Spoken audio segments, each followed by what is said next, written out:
ജീവിതത്തിന്റെ ആത്യന്തിക ലക്ഷ്യമെന്ന് പറയുന്നത് നിത്യത പ്രാപിക്കുക എന്നുള്ളതാണ്. അവിടെ ഒരു ക്വസ്റ്റ്യൻ ഉണ്ട്, നമ്മൾ പ്രാപ്തരായോ? ദൈവസ്നേഹത്തെ അറിയാൻ നിനക്ക് സാധിച്ചിട്ടുണ്ടോ? അതിൻ്റെ ആഴം, അതിൻ്റെ ഉയരം, അതിൻ്റെ നീളം, അതിൻ്റെ വീതി.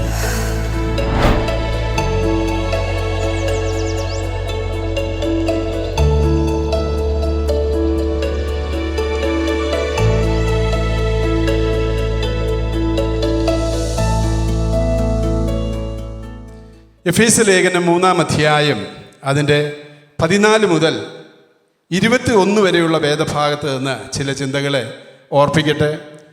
നമുക്ക് വളരെ പരിചയമുള്ളതായ പുസ്തകങ്ങളിൽ ഒന്നാണ് എഫേസ്യ ലേഖനം. ലേഖനങ്ങളിലെ രാജ്ഞി എന്നറിയപ്പെടുന്നതായ ഒരു ലേഖനമാണ് എഫേസ്യ ലേഖനം. ഏറ്റവും അധികം നമ്മൾ വായിക്കാൻ സാധ്യതയുള്ള അല്ലെങ്കിൽ വായിച്ചിട്ടുള്ള ലേഖനങ്ങളിലൊന്നും എഫേസ്യ ലേഖനം തന്നെയായിരിക്കാം. അപ്പോസ്തലനായ പൗലോസിൻ്റെ പ്രാർത്ഥനകൾ, വളരെയധികം പ്രാർത്ഥനകൾ ഈ ലേഖനത്തിൽ നമുക്ക് കാണാനായിട്ട് കഴിയും. ഏകദേശം 4 പ്രാർത്ഥന ഈ ലേഖനത്തിലെ 6 അധ്യായങ്ങളിലായിട്ട് നമുക്ക് കാണാനായിട്ട് കഴിയുന്നുണ്ട്. അതിലെ ഒരു പ്രാർത്ഥനയാണ് നമ്മൾ വായിക്കുന്നത് 14 മുതൽ 21 വരെയുള്ള വേദഭാഗത്ത്. അതു നിമിത്തം എന്ന് പറഞ്ഞുകൊണ്ടാണ് ആ പാരഗ്രാഫ് ആരംഭിക്കുന്നത്. അത് നിമിത്തം, ഈ അത് നിമിത്തം എന്ന് പറഞ്ഞുകൊണ്ട് പൗലോസ് ഈ ലേഖനത്തിൽ പലയിടത്ത് ആരംഭിക്കുന്നുണ്ട്. 1-ാം അധ്യായത്തിൻ്റെ 15-ാം വാക്യം, 2-ാം അധ്യായത്തിൽ നമുക്ക് കാണാനായിട്ട് കഴിയും. 3-ാം അധ്യായത്തിൻ്റെ 1-ാം വാക്യം, 14-ാം വാക്യം. ഇവിടെയെല്ലാം അത് നിമിത്തം. ഏത് നിമിത്തമാണ്? ദൈവത്തിൻ്റെ വലിയ രക്ഷ, അല്ലേ? കർത്താവായ യേശു ക്രിസ്തുവിലൂടെ ദൈവസഭ പ്രാപിച്ചതായ രക്ഷയെക്കുറിച്ച് അവിടെ ഓർപ്പിക്കുന്നത് കാണാനായിട്ട് സാധിക്കും. നിത്യതയെക്കുറിച്ച്. എന്തായിരുന്നു നമ്മുടെ അവസ്ഥ? നമ്മൾ അതിക്രമക്കാരും പാപികളുമായിരുന്നു. 2-ാം അധ്യായം മുഴുവൻ അതിനെക്കുറിച്ച് പൗലോസ് വിശദീകരിക്കുന്നത് കാണാൻ സാധിക്കും. എന്നാൽ കരുണാസമ്പന്നനായ ദൈവമോ നമ്മെ സ്നേഹിച്ച മഹാസ്നേഹം, അല്ലേ, അത് നിമിത്തം, ആ സ്നേഹം നിമിത്തം ഒരു നിത്യരക്ഷ എനിക്ക് നിങ്ങൾക്കും കർത്താവ് നൽകി തരാനായിട്ട് ഇടയായിത്തീർന്നു. ഇനി 3-ാം അധ്യായത്തിലേക്ക് വരുമ്പോൾ അതിൻ്റെ 14 മുതലുള്ള വാക്യങ്ങളിലും അത് നിമിത്തം, ആ കർത്താവിലൂടെ കരുണാസമ്പന്നനായ ദൈവം നമുക്കൊരുക്കിയതായ രക്ഷ, ആ നിത്യത, ആ ദൈവത്തിൻ്റെ സ്നേഹം, ഇതെല്ലാം നിമിത്തം ഞാൻ സ്വർഗത്തിലും ഭൂമിയിലുമുള്ള സകല കുടുംബത്തിനും പേർ വരുവാൻ കാരണമായ പിതാവിൻ്റെ സന്നിധിയിൽ മുട്ടുകുത്തുന്നു. ദൈവ സന്നിധിയിൽ മുട്ടുകുത്തിയാണ്. ഒരു യഹൂദൻ്റെ പ്രാർത്ഥന മുട്ടുകുത്തിക്കൊണ്ടാണ് എന്ന് നമുക്കറിയാം. പ്രാർത്ഥനയ്ക്ക് പുതിയ നിയമ വിശ്വാസിക്ക് പ്രത്യേക പോസ്ചർ ഒന്നും പറഞ്ഞിട്ടില്ല എങ്കിലും യഹൂദന് അങ്ങനെ ഒരു പോസ്ചർ അല്ലെങ്കിൽ ഒരു ശരീരഘടനയുണ്ട്. അവൻ പ്രാർത്ഥിക്കുമ്പോഴെല്ലാം മുട്ടുകുത്തിയാണ് ഏറിയ സമയം പ്രാർത്ഥിക്കാനായിട്ടിടയായിത്തീരുന്നത്. പൗലോസ് യഹൂദനായതുകൊണ്ട് ദൈവസന്നിധിയിൽ മുട്ടുകുത്തിയാണ്. സ്വർഗത്തിലും ഭൂമിയിലും സകല കുടുംബത്തിനും പേർ വരുവാൻ കാരണമായ പിതാവാം ദൈവത്തിൻ്റെ സന്നിധിയിലാണ് താൻ മുട്ടുകുത്തുന്നത്. മുട്ടുകുത്തിക്കൊണ്ട് ദൈവസഭയ്ക്ക് വേണ്ടി പൗലോസ് 5 വിഷയങ്ങൾക്ക് വേണ്ടി പ്രാർത്ഥിക്കുന്നത് നമുക്ക് കാണാനായിട്ട് സാധിക്കും. 1, അവൻ തൻ്റെ മഹത്വത്തിൻ്റെ ധനത്തിനൊത്തവണ്ണം അവൻ്റെ ആത്മാവിനാൽ നിങ്ങൾ അകത്തെ മനുഷ്യനെ സംബന്ധിച്ച് ശക്തിയോടെ ബലപ്പെടേണ്ടതിന്. 1-ാമത്തെ പ്രാർത്ഥനാ വിഷയം എന്താണ് പൗലോസിൻ്റെത്? നിങ്ങളുടെ അകത്തെ മനുഷ്യൻ ശക്തിയോടെ ബലപ്പെടണം. To be strengthened with the might through his spirit in the inner man, അല്ലേ? നിങ്ങളുടെ അകത്തെ മനുഷ്യൻ ശക്തിപ്പെടാനായിട്ട് ഇടയായിത്തീരണം. ഒരു ദൈവവൈതലിനെ സംബന്ധിച്ച് ദൈവത്തിൻ്റെ വചനം പഠിക്കുമ്പോൾ നമുക്ക് 2 മനുഷ്യനെ കാണാനായിട്ട് സാധിക്കും. 1 പുറമേയുള്ള മനുഷ്യൻ, 2 അകമേയുള്ള മനുഷ്യൻ. എന്നാൽ ദൈവകൃപയിലേക്ക് വന്നതായ ഒരു വ്യക്തി പുറമേ ഉള്ള മനുഷ്യന് വലിയ പ്രാധാന്യമൊന്നുമില്ല എന്ന് പൗലോസ് തൻ്റെ ലേഖനങ്ങളിലെല്ലാം വിശദീകരിക്കുന്നത് കാണാനായിട്ട് സാധിക്കുന്നുണ്ട്. പ്രത്യേകിച്ച് കൊരിന്ത്യ ലേഖനം 2 കൊരിന്ത്യർ 4-ാം അധ്യായത്തിൽ അപ്പോസ്തലൻ തന്നെ ഓർപ്പിക്കുന്നത് ഇങ്ങനെയാണ്. 2 കൊരിന്ത്യർ 4-ാം അധ്യായത്തിൻ്റെ 16-ാം വാക്യം, അതുകൊണ്ട് ഞങ്ങൾ അധൈര്യപ്പെടാതെ ഞങ്ങളുടെ പുറമേയുള്ള മനുഷ്യൻ ക്ഷയിച്ചു പോകുന്നുവെങ്കിലും അകമേയുള്ള മനുഷ്യൻ നാൾക്കുനാൾ പുതുക്കം പ്രാപിക്കുന്നു. പുറമേയുള്ള മനുഷ്യൻ ക്ഷയിച്ചു പോകട്ടെ, അതിന് രോഗമുണ്ടായിക്കൊള്ളട്ടെ, അതിന് ഭാരമുണ്ടായിക്കൊള്ളട്ടെ, അതിന് പ്രയാസമുണ്ടായിക്കൊള്ളട്ടെ, അതിന് എന്തെല്ലാം പ്രശ്നങ്ങൾ ഉണ്ടായിക്കൊള്ളട്ടെ, അതിനെക്കുറിച്ച് ഞങ്ങൾ വലിയ കെയർ ഉള്ളവരൊന്നുമല്ല, അല്ലേ? പൗലോസ് പറയും, അതുകൊണ്ട് ഞങ്ങൾ അധൈര്യപ്പെടാതെ ഞങ്ങളുടെ പുറമേയുള്ള മനുഷ്യൻ ക്ഷയിച്ചു പോകുന്നു എങ്കിലും ഞങ്ങളുടെ അകമേയുള്ള മനുഷ്യൻ നാൾക്ക് നാൾ പുതുക്കം പ്രാപിക്കും. എന്നെ കേൾക്കുന്ന പ്രിയപ്പെട്ടവരെ, പൗലോസ് എഫെസോസിലെ സഭയ്ക്ക് വേണ്ടി പ്രാർത്ഥിക്കുമ്പോൾ പറയുകയാണ്, നിങ്ങളുടെ അകത്തെ മനുഷ്യൻ ശക്തിയോടെ ബലപ്പെടണം. നമുക്ക് നമ്മെ ഒന്ന് പരിശോധിക്കാം. 2024 ആ മാസങ്ങൾ കൊഴിഞ്ഞുപോയി ഏകദേശം അവസാനത്തിലേക്ക് നമ്മൾ കടന്നു വന്ന് നിൽക്കുമ്പോൾ എനിക്ക് ഈ വർഷത്തിൽ ഞാൻ ആയിരിക്കുമ്പോൾ എൻ്റെ അകമേയുള്ള മനുഷ്യൻ്റെ ഇന്നർ മാൻ, എൻ്റെ ആത്മീയ മനുഷ്യൻ ശക്തിപ്പെടാനായിട്ട് ഇടയായി തീർന്നിട്ടുണ്ടോ?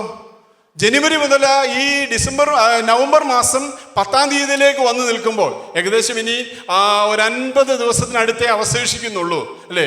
നമുക്ക് നമ്മെ ഒന്ന് പരിശോധിക്കാനായിട്ടിടയായി തീരട്ടെ. എൻ്റെ അകമേയുള്ള മനുഷ്യൻ ശക്തി പ്രാപിക്കാനായിട്ടിടയായി തീർന്നിട്ടുണ്ടോ? പൗലോസ് പ്രാർത്ഥിക്കുകയാണ്, നിങ്ങളുടെ അകത്തെ മനുഷ്യൻ ശക്തിയോടെ ബലപ്പെടേണ്ടതിന്. എപ്പോഴാണ് ഈ ബലമൊക്കെ ക്ഷയിക്കുന്നത്? അകമേയുള്ള മനുഷ്യൻ്റെ അല്ലെ ആത്മീയ മനുഷ്യൻ്റെ ബലം ക്ഷയിക്കുന്നത് എപ്പോഴാണ്? കഷ്ടത വരുമ്പോൾ, രോഗം വരുമ്പോൾ, അല്ലേ, ഭാരം വരുമ്പോൾ, പ്രതികൂലങ്ങൾ വരുമ്പോൾ, കൂട്ടു സഹോദരങ്ങൾ നമ്മെ നിന്ദിക്കുകയും ഒറ്റപ്പെടുത്തുകയും അല്ലേ നമ്മെ പഴിക്കുകയും നമുക്ക് നേരെ ഇല്ലാത്ത ദൂഷണം ആരോപിക്കുകയും ഒക്കെ ചെയ്യുമ്പോൾ നമ്മൾ നിരാശപ്പെടാൻ സാധ്യതയുണ്ട്. നമ്മുടെ അകമേയുള്ള മനുഷ്യൻ ഞെരുങ്ങി പോകാനായിട്ട് സാധ്യതയുണ്ട്.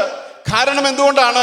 അങ്ങനെയുള്ള സാഹചര്യങ്ങളിലൂടെയാണ് ഇന്ന് ദൈവസഭ കടന്നു പോകുവാനായിട്ടിടയായി തീരുന്നത്. അവിടെയാണ് ദൈവത്തിൻ്റെ വചനം എന്നോട് നിങ്ങളോട് സംസാരിക്കുന്നത്. നിങ്ങളുടെ പുറമേയുള്ള മനുഷ്യനെ കുറിച്ച് നിങ്ങൾ വലിയ കെയർ കൊടുക്കണ്ട. നിങ്ങളുടെ ആത്മീയ മനുഷ്യൻ ശക്തിപ്പെടാനായിട്ടിടയായി തീരുന്നുണ്ടോ ഇല്ലയോ എന്നുള്ളത് നിങ്ങൾ സ്വയം പരിശോധിക്കാനായിട്ട് ഇടയായി തീരണം. പ്രിയപ്പെട്ടവരെ, പോരാട്ടം എവിടെ നിന്നാണെന്നറിയാമോ? എവിടേക്കാണ് ഈ പോരാട്ടം നമ്മെ നയിക്കുന്നത്? നമ്മെ തളർത്തി കളയാൻ, അല്ലേ, നമ്മെ നിരാശപ്പെടുത്തി കളയാൻ, നമ്മുടെ വിശ്വാസത്തിൽ നിന്നും, നമ്മെ കൃപയിൽ നിന്നും, നമ്മുടെ ശുശ്രൂഷയിൽ നിന്നും നമ്മെ ഒറ്റപ്പെടുത്തി കളയാനായിട്ട് പോരാട്ടം ശത്രു പലരിലൂടെയും അയക്കാനായിട്ട് ഇടയായി തീരുമ്പോൾ അവിടെ എനിക്ക് നിങ്ങൾക്കും, കർത്താവേ, എൻ്റെ പുറമേയുള്ള മനുഷ്യനെക്കുറിച്ച് ഞാൻ വലിയ കെയർ ഉള്ളവനൊന്നുമല്ല. എൻ്റെ ക്രിസ്തീയ ജീവിതത്തിൻ്റെ ആത്യന്തിക ലക്ഷ്യമെന്ന് പറയുന്നത് നിത്യത പ്രാപിക്കുക എന്നുള്ളതാണ്. നമ്മൾ പാടാറുണ്ട്, മണ്ണെ പ്രതി മാണിക്യം വിടുകയില്ല. അങ്ങനെയാണോ? അങ്ങനെ തന്നെയാണോ? അല്ലേ? ആ മാണിക്യം നേടുവാനായിട്ട്, ആ നിത്യത നേടുവാനായിട്ട് ഞാൻ എന്നെ ഓരോ ദിവസവും സമർപ്പിച്ചുകൊണ്ട് മുന്നേറുന്നു. മറ്റുള്ളവരെയും ഈ കൃപയിലേക്ക് നയിക്കുക എന്നുള്ള ശുശ്രൂഷയ്ക്കായിട്ട് ദൈവം എന്നെയും നിങ്ങളെയും വിളിച്ചിട്ടുണ്ടെങ്കിൽ അകമേയുള്ള മനുഷ്യൻ ശക്തിപ്പെടണം. അതുകൊണ്ട് അപ്പോസ്തലനായ പൗലോസ് എഫെസൂസിലെ സഭയ്ക്ക് വേണ്ടി പ്രാർത്ഥിക്കുമ്പോൾ പറയാണ്, നിങ്ങളുടെ അകത്തെ മനുഷ്യനെ സംബന്ധിച്ച് ശക്തിയോടെ ബലപ്പെടുക. വെറുതെ ബലപ്പെട്ടാൽ പോരാ, അത് ശക്തിയോടെ ബലപ്പെടാനായിട്ടിടയായി തീരണം. ശത്രു നിനക്ക് നേരെ പോരാട്ടം അയക്കുമ്പോൾ നീ കൂടുതൽ ആത്മീയനാകണം, നീ കൂടുതൽ ശക്തനാകണം, നീ കൂടുതൽ ബലമുള്ളവനായി തീരണം, നീ കൂടുതൽ കൃപയുള്ളവനായി തീരണം, നീ കൂടുതൽ പരിശുദ്ധാത്മാവിൽ നിറയുവാനായിട്ടിടയായി തീരണം.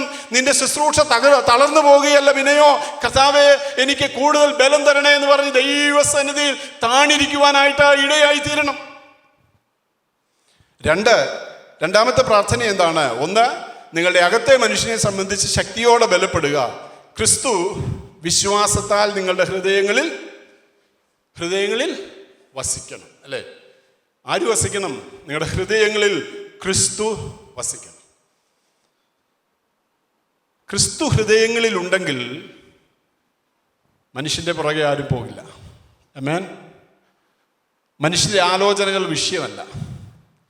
ക്രിസ്തു വിശ്വാസത്താൽ നിങ്ങളുടെ ഹൃദയങ്ങളിൽ വസിക്കേണ്ടതിന് അപ്പോസ്തലനായ പൗലോസ് പറയാം, കർത്താവ് നിങ്ങളുടെ ഹൃദയങ്ങളിൽ ആഴമായി വസിക്കുവാനായിട്ട് ഇടയായി തീരുക. Christ may dwell in your heart through faith. വിശ്വാസത്താൽ നിറഞ്ഞവരായി തീരാനായിട്ട് ഇടയായി തീരുക. ദൈവവചനത്തിൽ അനേകരെ കാണാം, അല്ലേ? ഹാഗാറിനെ നമുക്ക് കാണാം, അതുപോലെ തന്നെ നമുക്ക് രാഹാബിനെ കാണാം, അതുപോലെ നമുക്ക് കാലേബിനെയും യോശുവയെയും കാണാം. ഇവരെല്ലാം പ്രതികൂലങ്ങളുടെ മധ്യേയും കർത്താവിലുള്ള വിശ്വാസം മുറുകെ പറ്റി നിന്നവരാ. കാലേബിനെയും യോശുവയെയും മോശ ഒരു കൂട്ടം ആളുകളെ എന്ത് ചെയ്തു? കനാൻ ദേശം ഉറ്റുനോക്കാനായിട്ട് പോയ കഥയൊക്കെ നമുക്കറിയാം. അവിടെ കൂടെ പോയതായ 10 പേരും പറയാനായിട്ടിടയായി തീർന്നു, ആ ദേശം നമുക്ക് കൊള്ളില്ല, ആ ദേശം നമുക്ക് പിടിച്ചെടുക്കാൻ സാധിക്കുകയില്ല, അവിടെ ശത്രുക്കളുണ്ട്, അനാഖ മല്ലന്മാരുണ്ട്, അവർ നമ്മളെ തിന്നുകളയുന്നവരാണ്. എന്നാൽ യോശുവയും കാലേബും മാത്രം പറയാനായിട്ടിടയായി തീർന്നു. എന്താണ്? അത് നമുക്ക് സാധ്യമാണ്. എവിടെ നമ്മൾ വായിക്കുന്നത്? 14-ാം അധ്യായത്തിൻ്റെ ആ വാക്യങ്ങളിൽ നമുക്ക് വായിക്കാനായിട്ട് സാധിക്കുന്നത്, അവിടെ നമ്മൾ ഇങ്ങനെയാണ് വായിക്കുന്നത്. യോശുവ സംഖ്യാപുസ്തകം 14 അധ്യായത്തിൻ്റെ 8 വാക്യം, യഹോവ നമ്മിൽ പ്രസാദിക്കുന്നു എങ്കിൽ, if the Lord delight in us, യഹോവ നമ്മിൽ പ്രസാദിക്കുന്നുവെങ്കിൽ അവൻ നമ്മെ പാലും തേനും ഒഴുകുന്ന ദേശത്തേക്ക് കൊണ്ടുവന്ന് അതിൽ ആക്കും, അത് നമുക്ക് തരും. അല്ലേ? വിശ്വാസത്തിൻ്റെ വചനങ്ങളാണ് യോശുവയ്ക്കും കാലേബിനും പറയാനായിട്ട് കഴിയുന്നത്. കർത്താവ് അത് നമുക്ക് തരും. കർത്താവ് അതിൽ നമ്മെ ആക്കുവാനായിട്ടിടയായിത്തീരും. ദൈവം അത്ഭുതങ്ങളുടെ ദൈവമാണ്. അതുകൊണ്ട് എന്താണ് കാലേബിനെ കുറിച്ച് ദൈവം സാക്ഷിക്കാനായിട്ടിടയായിത്തീർന്നത്? 24 വാക്യം, എൻ്റെ ദാസനായ കാലേബോ, അവന് വേറൊരു സ്വഭാവമുള്ളത് കൊണ്ട്.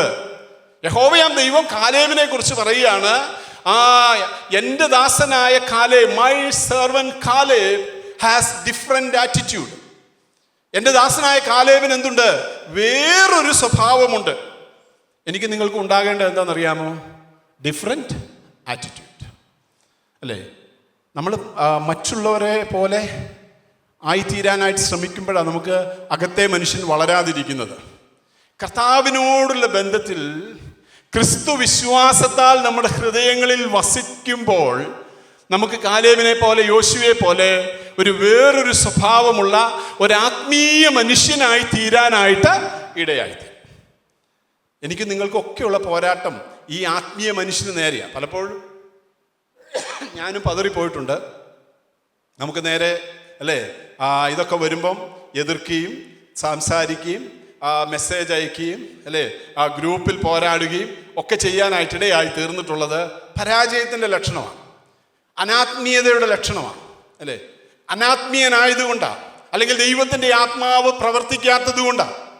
അതുകൊണ്ട് തന്നെയാണ് ഞാനും പലപ്പോഴും അങ്ങനെ എഴുതാനും ചെയ്യാനൊക്കെ പോയിട്ടുണ്ട്. എന്നാൽ ദൈവാത്മാവിനോട് ചോദിച്ചിട്ടുണ്ട്, നിനക്ക് ആ ദൈവത്തിൻ്റെ ആത്മാവ് നിന്നിൽ വസിക്കുന്നുവെങ്കിൽ അങ്ങനെ പറയാനായിട്ട് സാധിക്കുമോ? അങ്ങനെ ചെയ്യാനായിട്ടിടയായിത്തീരുമോ? ഇവിടെ ദൈവത്തിൻ്റെ വചനം സംസാരിക്കാനായിട്ടിടയായിത്തീരുന്നത്, ഒന്ന്, നിങ്ങൾ എങ്ങനെയുള്ളവരായിത്തീരണം? നിങ്ങൾ അകത്തെ മനുഷ്യനെ സംബന്ധിച്ച് ശക്തിയോടെ ബലപ്പെടണം. 2, ക്രിസ്തു വിശ്വാസത്താൽ നിങ്ങളുടെ ഹൃദയങ്ങളിൽ വസിക്കണം. വിശ്വാസത്താൽ നിറയപ്പെടാനായിട്ടിടയായിത്തീരണം. എൻ്റെ പ്രാർത്ഥനയുടെ മധ്യേ ദൈവം അത്ഭുതം പ്രവർത്തിക്കുമെന്ന് വിശ്വസിക്കാനായിട്ടിടയായിത്തീരണം. എൻ്റെ കർത്താവ് എനിക്ക് വേണ്ടി വൻ കാര്യങ്ങളെ ചെയ്യുന്നവനാണെന്ന് വിശ്വസിക്കാനായിട്ടിടയായിത്തീരണം. എൻ്റെ കർത്താവിൻ്റെ രോഗം സൗഖ്യമാക്കുവാൻ മതിയായവനാകുന്നുവെന്ന് വിശ്വസിക്കാനായിട്ടിടയായിത്തീരണം. എൻ്റെ കർത്താവ് അത്ഭുതങ്ങളെ ചെയ്യുന്നവനാകുന്നുവെന്ന് വിശ്വസിക്കാനായിട്ടിടയായിത്തീരണം. അവിടെ ആ ദൈവത്തിൻ്റെ രക്ഷ കാണുവാനായിട്ട്, ദൈവത്തിൻ്റെ വിടുതൽ കാണുവാനായിട്ടിടയായിത്തീരുന്നത് ഉദാഹരണങ്ങളുണ്ട്. സമയചുരുക്കം കൊണ്ട് ഞാൻ അതിലേക്ക് പ്രവേശിക്കുന്നില്ല. അപ്പോൾ 2 വിഷയങ്ങൾ നമ്മൾ കണ്ടു. പൗലോസ് എഫെസൂസിലെ സഭയ്ക്ക് വേണ്ടി പ്രാർത്ഥിക്കുന്നത്, നിങ്ങൾ എന്ത് ചെയ്യണം? നിങ്ങളുടെ അകത്തെ മനുഷ്യൻ ശക്തിയോടെ ബലപ്പെടണം. ക്രിസ്തു വിശ്വാസത്താൽ നിങ്ങളുടെ ഹൃദയങ്ങളിൽ വസിക്കണം. പക്ഷേ ഈ മെസ്സേജ് പലപ്പോഴും എഫെസൂസിലെ സഭ സ്വീകരിച്ചില്ല എന്നുള്ളതാണ് അതിൻ്റെ ചരിത്രം പഠിക്കുമ്പോൾ നമുക്ക് കാണാനായിട്ട് സാധിക്കുന്നത്. എഫെസൂസിലെ സഭ പൗലോസ് ഈ ലേഖനത്തിലൂടെ അവരെ പ്രബോധിപ്പിച്ചതായ ഈ മെസ്സേജ് അവർ സ്വീകരിച്ചില്ല. വെളിപ്പാട് പുസ്തകം 2-3 അധ്യായങ്ങളിൽ കാണുന്ന 7 സഭകളിൽ ഒന്നാമത്തെ സഭയാണ് എഫെസൂസിലെ സഭ. ഇന്ന് ആ സഭയുടെ അവസ്ഥ എന്താണ്? അങ്ങനെ ഒരു പട്ടണം തന്നെ ഇല്ല. ഈ എഫെസൂസ് പട്ടണം നിലനിന്നെടുത്ത ഇന്ന് ഒരു ചെറിയ ഗ്രാമമാണ്. അതും വളരെ റിമോട്ടായിട്ടുള്ള ഒരു ഗ്രാമമാണ്, ഒരു കർഷക ഗ്രാമമാണ് ഈ പട്ടണം നിലനിന്ന സ്ഥലത്ത് ഇന്നത്തെ അവസ്ഥ. ഇന്ന് അവിടെ ഒരു ക്രിസ്തീയ ദേവാലയമില്ല. ഈ 7 സഭകളും നമുക്ക് കാണാനായിട്ട് സാധിക്കുന്നത് ഇന്ന് ചരിത്രത്തിൽ പോലും ഇല്ലാതായി പോകാനായിട്ടിടയായി തീർന്നു. സ്മിർനയിലോ പെർഗമോസിലോ എഫെസൂസിലോ ഇവിടെയൊന്നും ഇന്ന് ക്രിസ്തീയ ദേവാലയങ്ങളില്ലാതെ തകരപ്പെട്ടു. എങ്ങനെയാ പ്രിയമക്കളെ, ദൈവമക്കളെ, അത് സംഭവിച്ചത്? എങ്ങനെയാ സംഭവിച്ചത്? പൗലോസ് ദൈവാത്മാവിൽ പ്രേരിതനായി, അല്ലേ, ആത്മാവിൽ ഗോഡ് ബ്രീത്ത്, അല്ലേ, ആ ദൈവാത്മാവ് നൽകിയിട്ട് എഴുതി, പരിശുദ്ധാത്മാവിൽ നിറഞ്ഞ് അവർക്ക് എഴുതി, നിങ്ങൾ എന്ത് ചെയ്യണം? നിങ്ങളുടെ അകത്തെ മനുഷ്യൻ ശക്തിയോടെ ബലപ്പെടണം. ആരും അതിന് കാതുകൊടുത്തില്ല. ഞാൻ ചിന്തിക്കുന്നത്, ക്രിസ്തു വിശ്വാസത്താൽ നിങ്ങളുടെ ഹൃദയങ്ങളിൽ വസിക്കണം. അവരാരും അതിന് കാതുകൊടുത്തില്ല.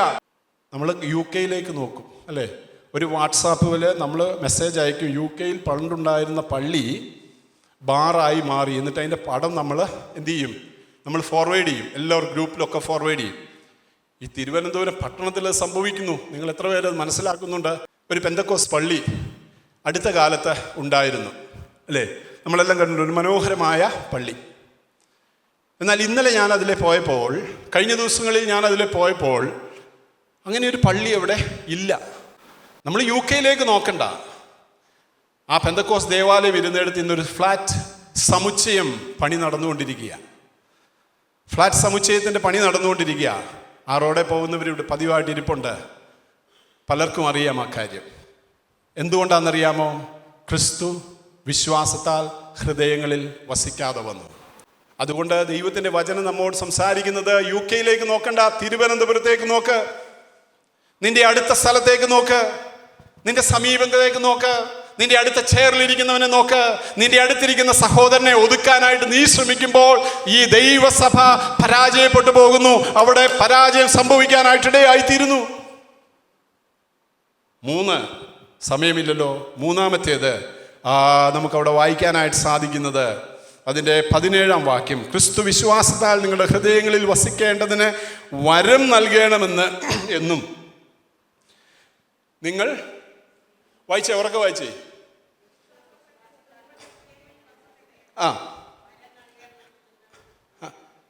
ഒന്ന് ഉറക്കെ വായിച്ചേ.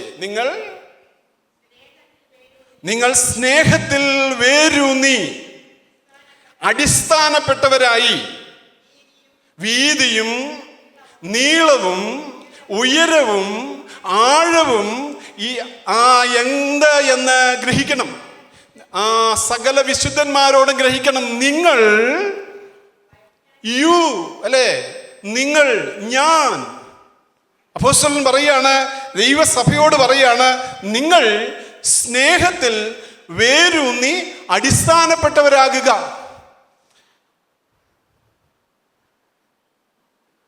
നിങ്ങൾ സ്നേഹത്തിൽ വേരൂന്നണം. സ്നേഹിക്കാൻ കഴിയണം. ആമേൻ.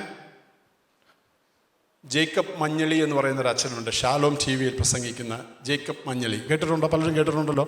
ഷാലോം TV റെഗുലറായിട്ട് പ്രസംഗിക്കുന്ന തൃശ്ശൂർ സ്വദേശിയായ, വലിയ പ്രായമൊന്നുമില്ല, എന്നാൽ നരച്ച മുടിയൊക്കെയാണ് ജേക്കബ് മഞ്ഞളി.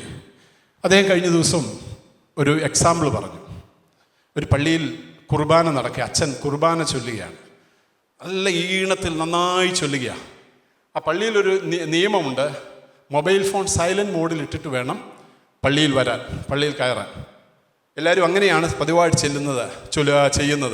അച്ഛൻ മനോഹരമായി കുർബാന ചൊല്ലിക്കൊണ്ടിരുന്നപ്പോൾ പതിവായി പള്ളിയിൽ വരുന്ന ഒരാളുടെ പോക്കറ്റിൽ കിടന്ന് മൊബൈൽ റിങ് ചെയ്തു. അച്ഛന് ദേഷ്യം വന്നു. പതിവായി എല്ലാ ആഴ്ചയും പള്ളി വരുന്ന ഒരാളുടെ പോക്കറ്റിൽ നിന്ന് അത് അയാൾ സൈലൻ്റ് ആക്കാൻ മറന്നുപോയതായിരിക്കാം. അയാളുടെ പോക്കറ്റിൽ നിന്ന് ആ മൊബൈൽ റിങ് ചെയ്തപ്പോൾ അച്ഛന് ദേഷ്യം വന്നു. അച്ഛൻ മൈക്കിലൂടെ അദ്ദേഹത്തെ ശകാരിച്ചു. ആളുകളെല്ലാം അദ്ദേഹത്തെ തുറിച്ചു നോക്കാനായിട്ട് തുടങ്ങി. അദ്ദേഹത്തിന് ജാളിത തോന്നി. ആ പള്ളിയിൽ നിന്ന് അദ്ദേഹം ഇറങ്ങി പതുക്കെ നടന്ന് പോയി. അയാൾക്ക് തന്നെ വിഷമമായി. മോശമായി പോയല്ലോ ഞാൻ ചെയ്തത്, ഞാനത് സൈലൻ്റ് ആക്കേണ്ടതായിരുന്നു. പോയി. ആ ഹൃദയവേദന നിമിത്തം, വിഷമ നിമിത്തം നടന്നു പോയപ്പോൾ ഒരു ബാറ് കണ്ടു. അയാൾ നേരെ ആ ബാറിൽ കയറി. പതിവായി ബാറിൽ കയറുന്ന ആളല്ല.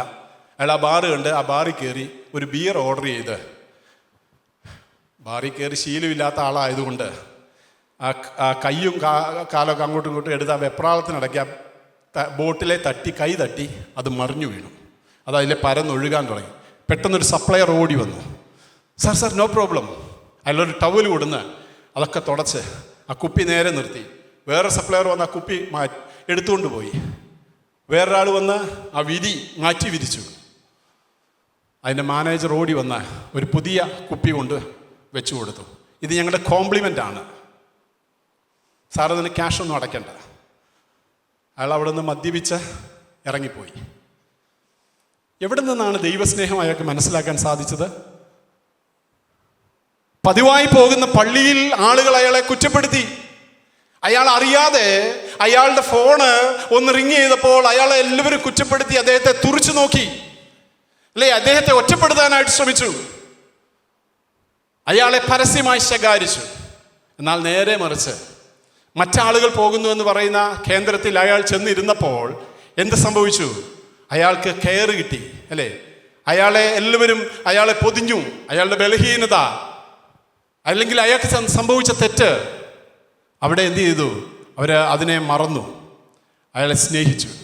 അയാൾ പതിവായി പള്ളിയിൽ പോകുന്നത് നിർത്തി, പതിവായി ബാറിൽ പോകാനായിട്ട് തുടങ്ങി. കഥയുടെ സാരം ഞാൻ എൻ്റെ വാക്കുകളെ അവസാനിപ്പിക്കുമ്പോൾ 3 സ്നേഹത്തിൽ വേരൂന്നി അടിസ്ഥാനപ്പെട്ടവരായി നീളവും വീതിയും ഉയരവും ആഴവും. അതിൻ്റെ നീളം, ഏതിൻ്റെ നീളം? സ്നേഹത്തിൻ്റെ നീളം. ക്രിസ്തുവിൻ്റെ സ്നേഹത്തിൻ്റെ നീളം നിങ്ങൾക്കറിയാമോ? എന്നോട് ചോദിക്കുക. ക്രിസ്തുവിൻ്റെ സ്നേഹത്തിൻ്റെ ആഴം നിനക്കറിയാമോ? അതിൻ്റെ വീതി എത്രയാണ്? അതിൻ്റെ ഉയരം എത്രയാണ്? നമ്മൾ പലപ്പോഴും അതിനെക്കുറിച്ച് കെയർ ഉള്ളവരല്ല, അല്ലേ? നമ്മൾ അതിനെക്കുറിച്ച് കെയർ ഉള്ളവരല്ല. അതുകൊണ്ട് പരിജ്ഞാനത്തെ കവിയുന്ന ക്രിസ്തുവിൻ്റെ സ്നേഹത്തെ അറിയുക. To know the love of Christ which passes the knowledge. ക്രിസ്തുവിൻ്റെ സ്നേഹത്തിൻ്റെ ആഴം, നീളം, വീതി അതറിയാതെ സഭയിൽ വന്നിരുന്നുകൊണ്ടോ മറ്റെന്തെങ്കിലും കാര്യം ചെയ്തതുകൊണ്ടോ അല്ലേ ഒരു പ്രയോജനവുമില്ല. അവിടെ ആ ദൈവസഭയുടെ മൂല്യങ്ങൾ തകരപ്പെടുവാനായിട്ടിടയായിത്തീരും. സ്നേഹിക്കുക, സഹായിക്കുക, സഹകരിക്കുക, മറ്റുള്ളവനെ നേടുവാനായിട്ട് ശ്രമിക്കുക. ഒറ്റപ്പെടുന്നതിന് പകരം അവനെ സ്നേഹം കൊണ്ട് മൂടുവാനായിട്ടിടയായിത്തീരുക. എഫേസ്യ ലേഖനം 5-ാം അധ്യായം 2-ാം വാക്യത്തിൽ സ്നേഹത്തിൽ നടക്കുക. വോക്ക് ബൈ ദി ലവ്, അല്ലെ? സ്നേഹത്തിൽ നടക്കുന്നവരായി തീരുക. അതുകൊണ്ട് ഇത്തിരി കാര്യങ്ങൾ പറയാനുണ്ട്. സ്നേഹത്തിൽ വേരൂന്നുക. Grounded and rooted in the love of Christ. സ്നേഹമാകുന്ന മണ്ണിൽ വളർന്ന് പടർന്ന് പന്തലിക്കേണ്ടതാണ് ദൈവസഭ. ആമേൻ. സ്നേഹമാകുന്ന മണ്ണിൽ വളർന്ന് പടർന്ന് പന്തലിക്കേണ്ടതാണ് ദൈവസഭ. സ്നേഹമുണ്ടോ? പരസ്പരം സ്നേഹിക്കാനായിട്ട് കഴിയുന്നുണ്ടോ? പരസ്പരം ഒന്ന് താങ്ങുവാനായിട്ട് കഴിയുന്നുണ്ടോ? ഒരുവന്റെ ബലഹീനതയിൽ അവനെ കുത്തി പുറത്താക്കാനായിട്ട് ശ്രമിക്കുന്നതാണോ? അതോ സ്വീകരിക്കാനും ഏറ്റെടുക്കാനും അല്ലെ കെയർ ചെയ്യാനും സാധിക്കുന്നിടത്താണ് ദൈവസഭയുടെ വളർച്ച സംഭവിക്കുന്നത്. അവിടെയാണ് 4 ഞാൻ വാക്കുകൾ പെട്ടെന്ന് അവസാനിപ്പിക്കും. 18-ാം വാക്യം, അടിസ്ഥാനപ്പെട്ടവരായി നീളവും വീതിയും ഉയരവും ആഴവും എന്ത് എന്ന് സകല വിശുദ്ധന്മാരോടും കൂടെ ഗ്രഹിപ്പാനും. 3-ാമത്തത്, പരിജ്ഞാനത്തെ കവിയുന്ന ക്രിസ്തുവിൻ്റെ സ്നേഹത്തെ അറിയുവാൻ പ്രാപ്തരാകുകയും. പ്രാപ്തരാകുക എന്നുള്ളൊരു വേർഡാണ് ഉപയോഗിച്ചിരിക്കുന്നത്. അവിടെ ഒരു ക്വസ്റ്റ്യൻ ഉണ്ട്. നമ്മൾ പ്രാപ്തരായോ? ആ വാക്ക് കണ്ടോ? വാക്യം കണ്ടോ? ബൈബിൾ ഉള്ളവരെല്ലാം നോക്കണം, ഡിസ്പ്ലേ ഇല്ലല്ലോ. പ്രാപ്തരാകുക, അല്ലേ? 19-ാം വാക്യത്തിൽ പരിജ്ഞാനത്തെ കവിയുന്ന ക്രിസ്തുവിൻ്റെ സ്നേഹത്തെ അറിയുവാൻ പ്രാപ്തരാകുക. ദൈവ സ്നേഹത്തെ അറിയാൻ ഞാനും നിങ്ങളും പ്രാപ്തരാകണം, പ്രാപ്തിയുള്ളവരാകണം. ആയിട്ടില്ല എങ്കിൽ ഇന്ന് പകൽക്കാലം ഈ ആരാധനയുടെ മധ്യേ കുറവുകൾ ഏറ്റു പറയണം. കർത്താവേ, എനിക്കതിനുള്ള പ്രാപ്തിയായില്ല, അതുകൊണ്ടാണ് സോ ആൻഡ് സോ അല്ലെങ്കിൽ ഇങ്ങനെയുള്ള കാര്യങ്ങൾ സംഭവിക്കാനായിട്ടിടയായി തീർന്നത്. ഞാനിതാ എന്നെ ഏൽപ്പിച്ചു തരുന്നു. ക്രിസ്തുവിൻ്റെ സ്നേഹത്തെ അറിയുവാനുള്ള ഒരു പ്രാപ്തി, അതിൻ്റെ ഒരു വലിപ്പം, അതിനുള്ള ഒരു കൃപ നീ എനിക്ക് നൽകി തരണമേ കർത്താവേ. ദൈവ സ്നേഹത്തെ അറിയാൻ നിനക്ക് പ്രാപ്തി ഉണ്ടായിട്ടുണ്ടോ? ആമേൻ. ഞാൻ എന്നോട് തന്നെയാണ് ചോദിക്കുന്നത്. കഴിഞ്ഞ 30 വർഷമായി കർത്താവിൻ്റെ വേലയിൽ നിൽക്കുന്നുവെന്ന് നീ സ്വയം പറയാറുണ്ടല്ലോ. ദൈവസ്നേഹത്തെ അറിയാൻ നിനക്ക് സാധിച്ചിട്ടുണ്ടോ? അതിൻ്റെ ആഴം, അതിൻ്റെ ഉയരം, അതിൻ്റെ നീളം, അതിൻ്റെ വീതി. കർത്താവേ, പരാജയങ്ങൾ സംഭവിച്ചിട്ടുണ്ട്. കർത്താവേ, കുറവുകൾ സംഭവിച്ചിട്ടുണ്ട്. കർത്താവേ, വീഴ്ചകൾ സംഭവിച്ചിട്ടുണ്ട്. കർത്താവേ, എന്നാൽ ഇനിയില്ല. ഞാൻ എന്നെ തന്നെ ഏൽപ്പിച്ചു തരുന്നു. എന്നെ കർത്താവേ ഒന്ന് ഉണരുവാൻ നീ എന്നെ സഹായിക്കണമേ. കർത്താവേ. ആ ഉണർവിലേക്ക് നീ എന്നെ നടത്തണമേ. 4 അവസാനമായി അവിടെ അപ്പോസ്തലൻ ഓർപ്പിക്കുകയാണ്. പരിജ്ഞാനത്തെ കവിയുന്ന ക്രിസ്തുവിൻ്റെ സ്നേഹത്തെ അറിയുവാനും പ്രാപ്തരാകുകയും ദൈവത്തിൻ്റെ എല്ലാ നിറവിനോളവും നിറഞ്ഞു വരികയും വേണമെന്ന് പ്രാർത്ഥിക്കുന്നു, അല്ലേ? ദൈവത്തിൻ്റെ എല്ലാ നിറവിനോളവും നിറഞ്ഞു വരണം. That you may be filled with all the fullness of God.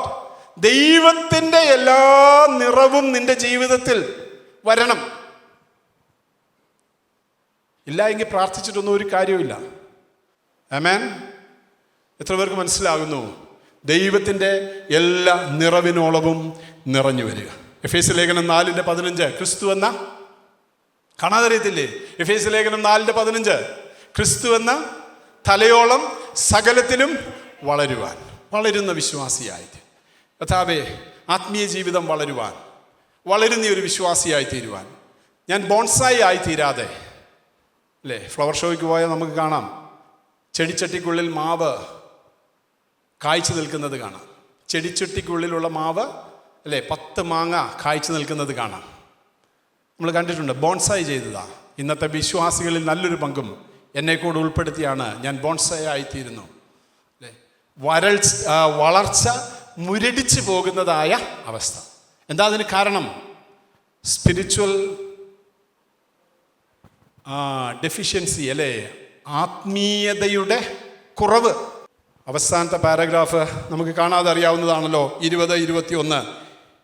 അങ്ങനെ പ്രാർത്ഥിച്ചിട്ട് പൗലോസ് പറയുകയാണ്, എന്നാൽ നാം ചോദിക്കുന്നതിലും നനയ്ക്കുന്നതിലും അത്യന്തം പരമായി ചെയ്യുവാൻ നമ്മിൽ വ്യാപരിക്കുന്ന ശക്തിയാൽ കഴിയുന്നവൻ. നമുക്കങ്ങനെ ഒരു താല്പര്യം, ഈ മുകളിൽ പറഞ്ഞ 4 കാര്യം എൻ്റെയും നിങ്ങളുടെയും ജീവിതത്തിൽ സംഭവിക്കുമ്പോൾ, നാം ചോദിക്കുന്നതിലും നനയ്ക്കുന്നതിലും നാം ചിന്തിക്കുന്നതിലും അത്യന്തം പരമായി ദൈവത്തിൻ്റെ ആത്മാവ് നിന്റെ ജീവിതത്തിൽ ആ അത്ഭുതങ്ങളെ ചെയ്യാനായിട്ടിടയായിത്തീരും.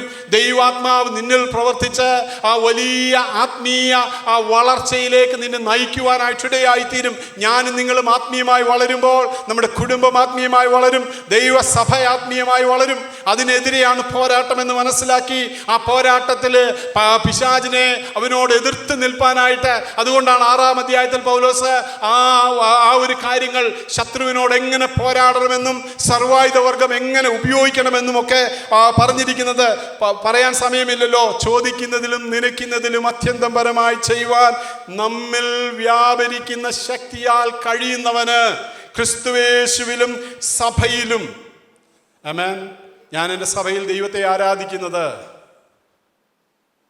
എന്തിനു വേണ്ടിയാണ്? എങ്ങനെയായിരിക്കണം? മുകളിലെ 14-ാം വാക്യം മുതൽ ചിന്തിക്കണം, അല്ലേ? അകത്തെ മനുഷ്യൻ ശക്തിപ്പെട്ടിട്ടായിരിക്കണം, ക്രിസ്തു വിശ്വാസത്താൽ ഹൃദയങ്ങളിൽ വസിച്ചിട്ടായിരിക്കണം, സ്നേഹത്തിൽ വേരൂന്നി അടിസ്ഥാനപ്പെട്ടിട്ടായിരിക്കണം, ദൈവത്തിൻ്റെ എല്ലാ നിറവിനോളവും നിറഞ്ഞു വന്നിട്ടായിരിക്കണം. അതിനുള്ളൊരു വാഞ്ച പൂർണ്ണമായി സാധ്യമല്ല, നമുക്കറിയാം, പൂർണ്ണമായി സാധ്യമല്ല. എന്നാൽ അതിനുള്ളൊരു വാഞ്ച നിനക്കുണ്ടോ? അതിനുള്ളൊരു ആഗ്രഹം നിനക്കുണ്ടോ? അതിനുള്ളൊരു താല്പര്യം നിനക്കുണ്ടോ? ഇന്ന് പകൽക്കാലം ഏൽപ്പിച്ചു കൊടുക്കുക, കർത്താവേ, ഞാൻ എന്നെ തന്നെ ഏൽപ്പിച്ചു തരുന്നു. അങ്ങനെയെങ്കിൽ ദൈവം അത്ഭുതങ്ങളെ ചെയ്യാനായിട്ടിടയായിത്തീരും. അതിന് സർവശക്തനായ ദൈവം നമ്മെ സഹായിക്കട്ടെ എന്ന് ആശംസിച്ചുകൊണ്ട് ഞാൻ വാക്കുകളെ നിർത്തുന്നു. ദൈവം നമ്മെ ധാരാളമായി അനുഗ്രഹിക്കട്ടെ.